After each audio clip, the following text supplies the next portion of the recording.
আল্লাহ তাআলা কিয়ামতের দিন সাইয়েদনা নূহ আলাইহিস সালামকে বলবেন, নূহ তুমি কি দাওয়াত পৌঁছিয়েছো তোমার উম্মতের কাছে? নূহ আলাইহিস সালাম বলবেন, হ্যাঁ আমি পৌঁছিয়েছি। এবার নূহের উম্মতকে আল্লাহ জিজ্ঞেস করবেন, এই নূহের উম্মতেরা, তোমাদের নবী নূহ কি দাওয়াত পৌঁছিয়েছে?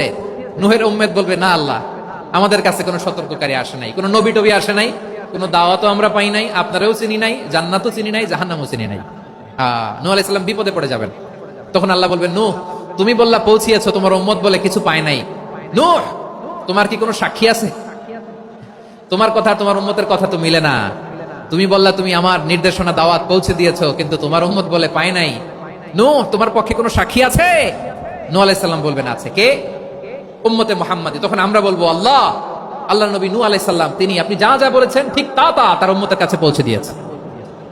এবার নূহের উম্মতের সাথে আমাদের ঝগড়া লাগবে। তারা বলবে, তোমরা আসছো আমাদের হাজার হাজার বছর পরে, তোমরা কি করে জানলা? তোমাদের সাক্ষী ধর্তব্য হবে না? আমরা তখন বলবো, আমাদের কোরআনে তোমাদের নবীর নামে আল্লাহ তাআলা একটা সূরা নাজিল করেছেন, সূরাতে নূহ। আওয়াজ করে পড়েন আল্লাহু আকবার।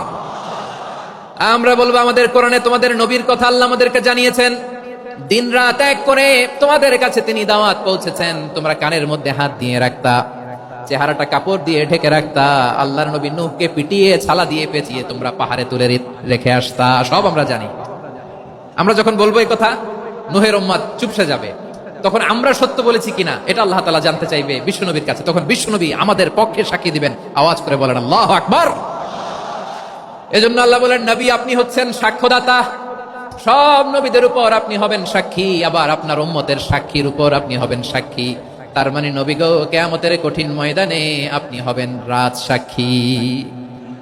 বিশ্বনবী কি সাক্ষী? আওয়াজ করে বলেন, রাজ সাক্ষী, সব সাক্ষীর বড় সাক্ষী।